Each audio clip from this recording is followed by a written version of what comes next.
Incredibly sad news today. Legendary Hollywood filmmaker Rob Reiner and his wife, they died, their family making the announcement after a large police presence at their house. We're not going to get into the details of what happened there. In fact, if you want those, I'm sure you can get a lot more of them coming up on Coast TV at 5 o'clock. But we did want to look back at the impact and the career that Reiner had, one of the greats in Hollywood.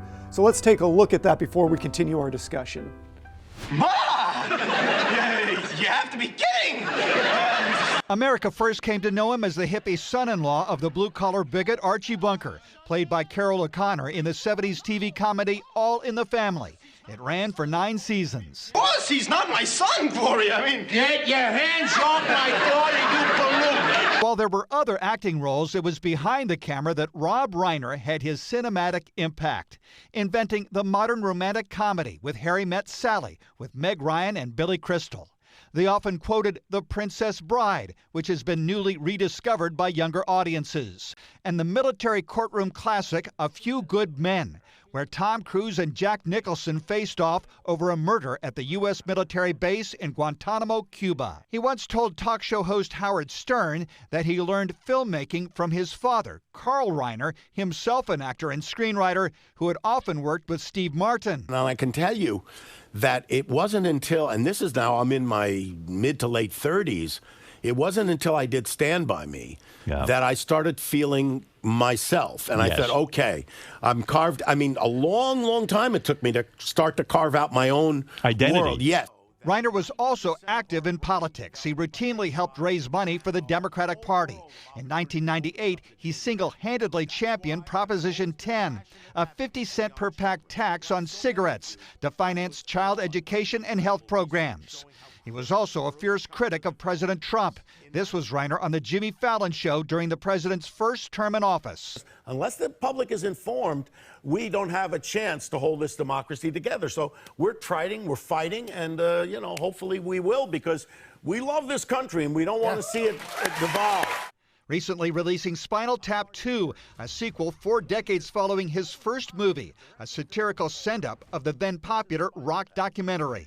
Rob Reiner was a virtuoso whose intent was to make his audiences laugh, understand life, and to take a stand. To many, he was the best of Hollywood. So just an incredible Hollywood career. My wife actually texted me this morning and said, Rob Reiner, one of the few clear green flag guys in Hollywood. Like, people just all seemed to love him. I felt like that comes through anytime he was on screen too, because obviously he did a lot behind the camera, but even in front of it, he seemed like one of those people that just a smile so genuine that you're like, love this guy.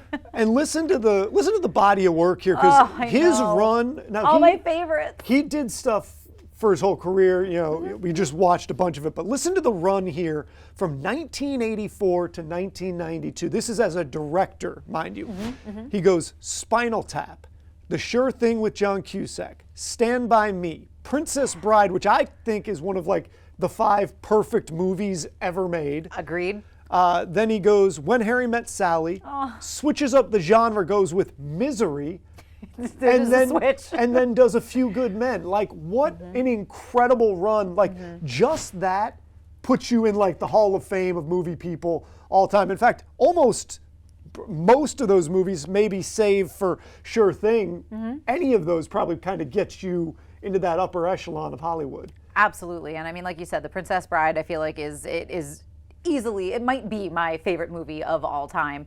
But When Harry Met Sally it's up there too. It's just so sweet. And I know he played Jess's dad in New Girl, and he was always really fun to see on screen in that. So it really is just one of the greats, and some really sad news coming out of the weekend. And the gut punch, I mean, it was all a gut punch, but I saw Carrie Elway's posted today a picture of his chair sitting next to Rob's chair and just had, no words or something like that. And you just know, that was the guy that made his career. Yeah, no, that's so true. But I think the one thing to have a career like that, to be able to look back on, it's immortalized forever. So there is something, I guess, maybe a little comforting about that. But Yeah, at least he seems like one of those people that people, while he was alive, still said, hey, we Yes. love you. You know, Yes. like, I think sometimes we don't celebrate people until they're Yeah. gone. I think he was at least, he understood that people felt that way about him. And I think that that's